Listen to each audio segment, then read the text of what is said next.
এই সেই কালকের আনা আমটা, এই যে ছোট ছোট করে কেটে নিয়েছি আর এতটুকু হয়েছে, ছোট্ট একটা আম। তো এইটারই এখন করব আমি চাটনি বা জেলি, সর্ষে ফোড়ন দিয়ে, সর্ষেটাকে ফোড়ন দিয়ে আমি এখন করব এটা।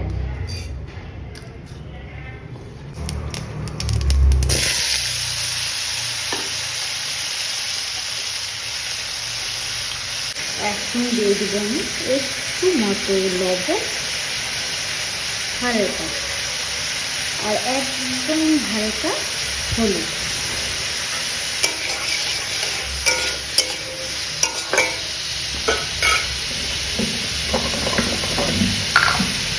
এরপরে দিয়ে দেবো একটু জল, দিয়ে না কিছুক্ষণ এটাকে সেদ্ধ করার জন্য রেখে দেবো আমি। একটু ঢেকে দিই, তাহলে তাড়াতাড়ি হয়ে যাবে। খুব সুন্দর আর খুব তাড়াতাড়ি আমটা না সেদ্ধ হয়ে গেছে, খুব সুন্দরভাবে সেদ্ধটা হয়ে গেল। এবার এর মধ্যে আমি চিনি দেব, হালকা মতো দিই, পরে লাগলে আবার দেখা যাবে। এখন হালকাভাবে তো দিই, চিনিটা দিয়ে একটু জাল দিয়ে নিই, আমি একটু ফুটিয়ে নিই, চিনি রসটাতে বেরিয়ে যা। আমার মতো এরকম আমের জেলি বা জলপাইয়ের জেলি এইসব খেতে কে কে ভালোবাসেন কমেন্টে কিন্তু জানাতে একদমই ভুলবেন না। আমার আবার না জেলির মধ্যে হালকা কাজু বা কিশমিশ খুব ভালো লাগে, তবে আমার ঘরে কাজু নেই, কিশমিশটা আছে, ভাবলাম একটু কিশমিশটাই দিই।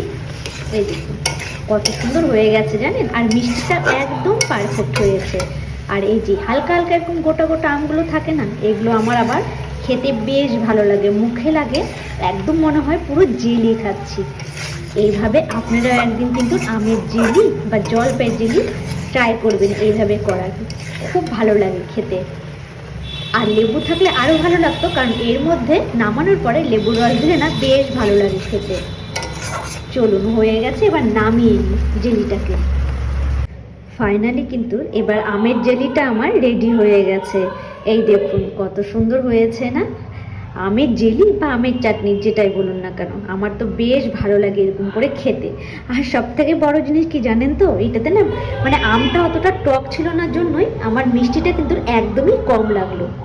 তাহলে আপনারাও ফটাফট বানান এইভাবে আমের জেলি বা আমের চাটনি, বানিয়ে কিন্তু খেয়ে আমাকে অবশ্যই কমেন্টে জানাবেন কেমন লেগেছে।